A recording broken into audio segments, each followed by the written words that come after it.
The Red Room by H.G. Wells. "I can assure you," said I, "that it will take a very tangible ghost to frighten me," and I stood up before the fire with my glass in my hand. "It is your own choosing," said the man with the withered arm, and glanced at me askance. 28 years, said I have lived, and never a ghost have I seen as yet." The old woman sat staring hard into the fire, her pale eyes wide open. "Ah," she broke in, "at 28 years you have lived, and never seen the likes of this house, I reckon. There's a many things to see, when one's still but 28. She swayed her head slowly from side to side. "A many things to see and sorrow for." I half suspected that old people were trying to enhance the spiritual terrors of their house by their droning insistence. I put down my empty glass on the table and looked about the room, and caught a glimpse of myself, abbreviated and broadened to an impossible sturdiness, in the queer old mirror at the end of the room. "Well," I said, "if I see anything tonight, I shall be so much the wiser, for I come to the business with an open mind." "It's your own choosing," said the man with the withered arm once more. I heard the sound of a stick and a shambling step on the flags in the passage outside, and the door creaked on its hinges as a second old man entered, more bent, more wrinkled, more aged even than the first. He supported himself by a single crutch. His eyes were covered by a shade, and his lower lip, half averted, hung pale and pink from his decaying yellow teeth. He made straight for an armchair on the opposite side of the table, sat down clumsily, and began to cough.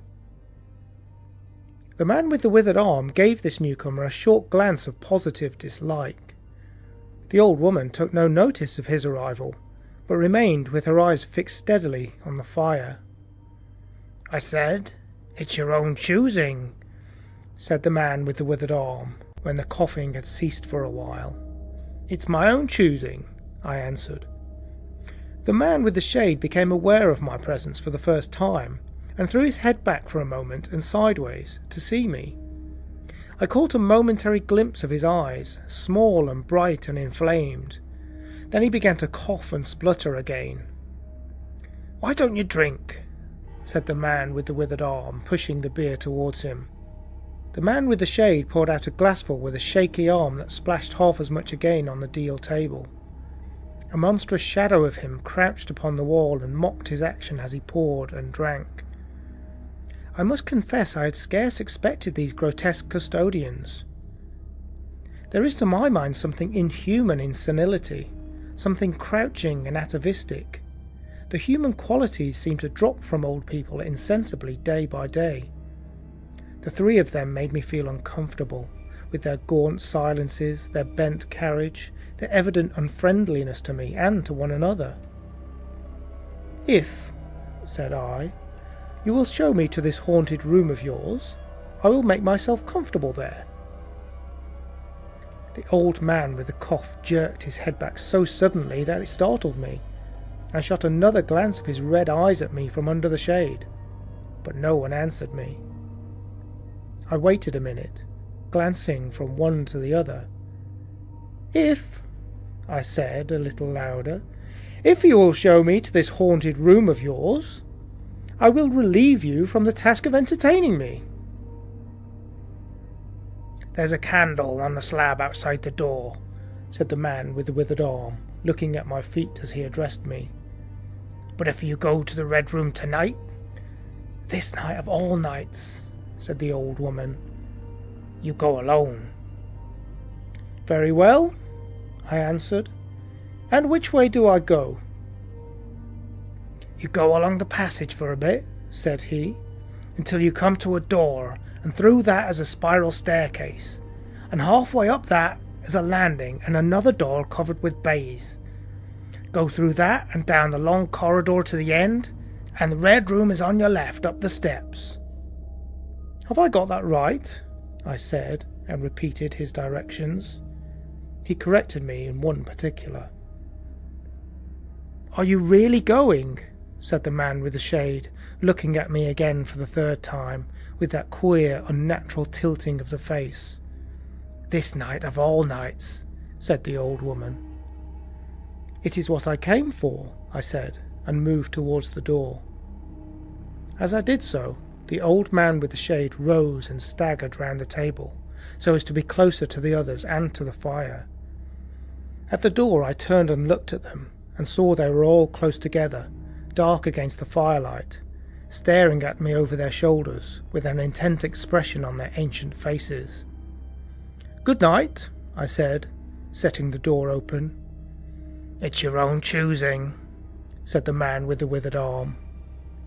I left the door wide open until the candle was well alight, and then I shut them in and walked down the chilly, echoing passage.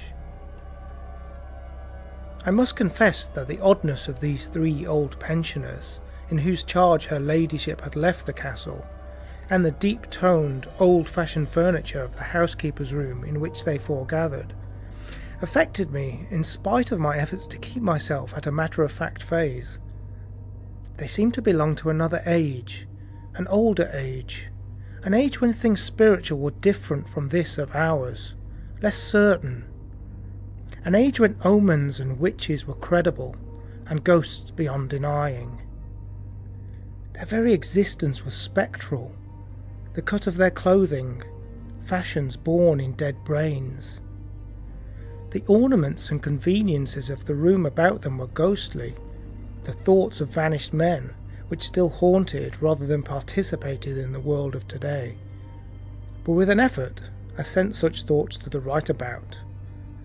The long, draughty subterranean passage was chilly and dusty, and my candle flared and made the shadows cower and quiver. The echoes rang up and down the spiral staircase, and a shadow came sweeping up after me, and one fled before me into the darkness overhead. I came to the landing and stopped there for a moment, listening to a rustling that I fancied I heard. Then, satisfied of the absolute silence, I pushed open the baize-covered door and stood in the corridor. The effect was scarcely what I expected, for the moonlight coming in by the great window and the grand staircase picked out everything in vivid black shadow or silvery illumination. Everything was in its place. The house might have been deserted only yesterday instead of 18 months ago. There were candles in the sockets of the sconces, and whatever dust had gathered on the carpets or upon the polished flooring was distributed so evenly as to be invisible in the moonlight. I was about to advance and stopped abruptly. A bronze group stood upon the landing, hidden from me by the corner of the wall, but its shadow fell with marvellous distinctness upon the white panelling and gave me the impression of someone crouching to waylay me. I stood rigid for half a minute perhaps. Then, with my hand in the pocket that held my revolver, I advanced, only to discover a Ganymede and eagle glistening in the moonlight. That incident for a time restored my nerve, and a porcelain Chinaman on a buhl table, whose head rocked silently as I passed him, scarcely startled me. The door to the Red Room and the steps up to it were in a shadowy corner. I moved my candle from side to side in order to see clearly the nature of the recess in which I stood before opening the door. Here it was, thought I, that my predecessor was found, and the memory of that story gave me a sudden twinge of apprehension. I glanced over my shoulder at the Ganymede in the moonlight, and opened the door of the Red Room rather hastily, with my face half turned to the pallid silence of the landing. I entered, closed the door behind me at once, turned the key I found in the lock within, and stood with a candle held aloft, surveying the scene of my vigil, the great Red Room of Lorraine Castle, in which the young Duke had died, or, rather, in which he had begun his dying, for he had opened the door and fallen headlong down the steps I had just ascended. That had been the end of his vigil, of his gallant attempt to conquer the ghostly tradition of the place, and never, I thought, had apoplexy better served the ends of superstition. And there were other and older stories that clung to the room, back to the half-credible beginning of it all, the tale of a timid wife and the tragic end that came to her husband's jest of frightening her. And looking around that large, sombre room, with its shadowy window bays, its recesses and alcoves, one could well understand the legends that had sprouted in its black corners, its germinating darkness. My candle was a little tongue of light in its vastness, that failed to pierce the opposite end of the room, and left an ocean of mystery and suggestion beyond its island of light. I resolved to make a systematic examination of the place at once, and dispel the fanciful suggestions of its obscurity before they obtained a hold upon me. After satisfying myself of the fastening of the door, I began to walk about the room, peering round each article of furniture, tucking up the valances of the bed, and opening its curtains wide. I pulled up the blinds and examined the fastenings of the several windows before closing the shutters, leant forward and looked up the blackness of the wide chimney, and tapped the dark oak panelling for any secret opening. There were 2 big mirrors in the room, each with a pair of sconces bearing candles, and on the mantel-shelf too were more candles in china candlesticks. All these I lit one after the other. The fire was laid, an unexpected consideration from the old housekeeper, and I lit it to keep down any disposition to shiver, and when it was burning well, I stood round with my back to it and regarded the room again. I had pulled up a chintz-covered armchair and a table to form a kind of barricade before me, and on this lay my revolver ready to hand. My precise examination had done me good, but I still found the remoter darkness of the place and its perfect stillness too stimulating for the imagination. The echoing of the stir and crackling of the fire was no sort of comfort to me. The shadow in the alcove at the end in particular had that undefinable quality of a presence, that odd suggestion of a lurking, living thing that comes so easily in silence and solitude. At last, to reassure myself, I walked with a candle into it, and satisfied myself that there was nothing tangible there. I stood that candle upon the floor of the alcove, and left it in that position. By this time I was in a state of considerable nervous tension, although to my reason there was no adequate cause for the condition. My mind, however, was perfectly clear. I postulated quite unreservedly that nothing supernatural could happen, and to pass the time I began to string some rhymes together, Ingoldsby fashion, of the original legend of the place. A few I spoke aloud, where the echoes were not pleasant. For the same reason I also abandoned, after a time, a conversation with myself upon the impossibility of ghosts and haunting. My mind reverted to the 3 old and distorted people downstairs, and I tried to keep it upon that topic. The sombre reds and blacks of the room troubled me. Even with 7 candles the place was merely dim. The one in the alcove flared in a draught, and the fire's flickering kept the shadows and penumbra perpetually shifting and stirring. Casting about for a remedy, I recalled the candles I had seen in the passage, and, with a slight effort, walked out into the moonlight, carrying a candle and leaving the door open, and presently returned with as many as 10. These I put in various knick-knacks of china, with which the room was sparsely adorned, lit and placed where the shadows had lain deepest, some on the floor, some in the window recesses, until at last my 17 candles were so arranged that not an inch of the room but had the direct light of at least one of them. It occurred to me that when the ghost came, I could warn him not to trip over them. The room was now brightly illuminated.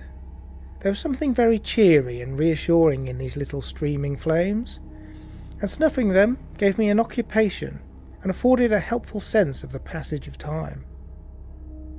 Even with that, however, the brooding expectation of the vigil weighed heavily upon me. It was after midnight that the candle in the alcove suddenly went out, and the black shadow sprung back into its place there. I did not see the candle go out. I simply turned and saw that the darkness was there, as one might start and see the unexpected presence of a stranger. "By Jove," said I aloud, "that draft's a strong one." And taking the matches from the table, I walked across the room in a leisurely manner to relight the corner again. My first match would not strike, and as I succeeded with the second, something seemed to blink on the wall before me. I turned my head involuntarily and saw that the 2 candles on the little table by the fireplace were extinguished. I rose at once to my feet. "Odd," I said. "Did I do that myself in a flash of absent-mindedness?"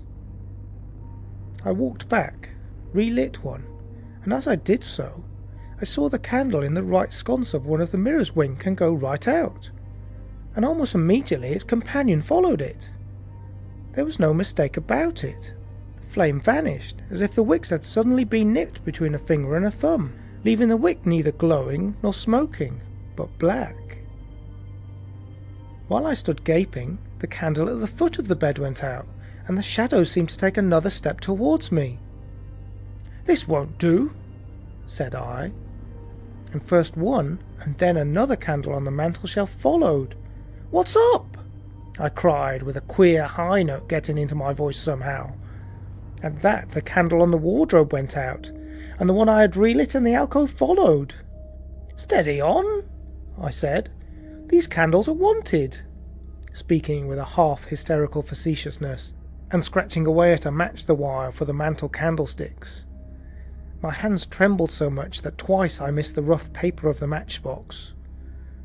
As the mantel emerged from darkness again, 2 candles in the remoter end of the window were eclipsed. But with the same match I also relit the larger mirror candles, and those on the floor near the doorway, so that for the moment I seemed to gain on the extinctions. But then, in a volley, there vanished 4 lights at once in different corners of the room, and I struck another match in quivering haste, and stood hesitating whither to take it. As I stood undecided, an invisible hand seemed to sweep out the 2 candles on the table. With a cry of terror I dashed to the alcove, then into the corner, and then to the window, relighting 3 as 2 more vanished by the fireplace. Then, perceiving a better way, I dropped the matches on the iron-bound deed box in the corner and caught up the bedroom candlestick. With this I avoided the delay of striking matches. But for all that, the steady process of extinction went on, and the shadows I feared and fought against returned and crept in upon me, first a step gained on this side of me, and then on that. It was like a ragged storm cloud sweeping out the stars. Now and then one returned for a minute, and was lost again. I was frantic with the horror of the coming darkness, and my self-possession deserted me. I leaped panting and dishevelled from candle to candle in a vain struggle against that remorseless advance. I bruised myself on the thigh against the table. I sent a chair headlong. I stumbled and fell and whisked the cloth from the table in my fall. My candle rolled away from me, and I snatched another as I rose. Abruptly this was blown out as I swung it off the table by the wind of my sudden movement, and immediately the 2 remaining candles followed. But there was light still in the room, a red light that staved off the shadows from me. The fire. Of course, I could still thrust my candle between the bars and relight it. I turned to where the flames were still dancing between the glowing coals and splashing red reflections upon the furniture, made 2 steps towards the grate, and incontinently the flames dwindled and vanished. The glow vanished. The reflections rushed together and vanished. And as I thrust the candle between the bars, darkness closed upon me like the shutting of an eye, wrapped about me in a stifling embrace, sealed my vision, and crushed the last vestiges of reason from my brain. The candle fell from my hand. I flung out my arms in a vain effort to thrust that ponderous blackness away from me, and, lifting up my voice, screamed with all my might, once, twice, thrice, Then I think I must have staggered to my feet. I know I thought suddenly of the moonlit corridor, and, with my head bowed and my arms over my face, made a run for the door. But I had forgotten the exact position of the door, and struck myself heavily against the corner of the bed. I staggered back, turned, and was either struck or struck myself against some other bulky furniture.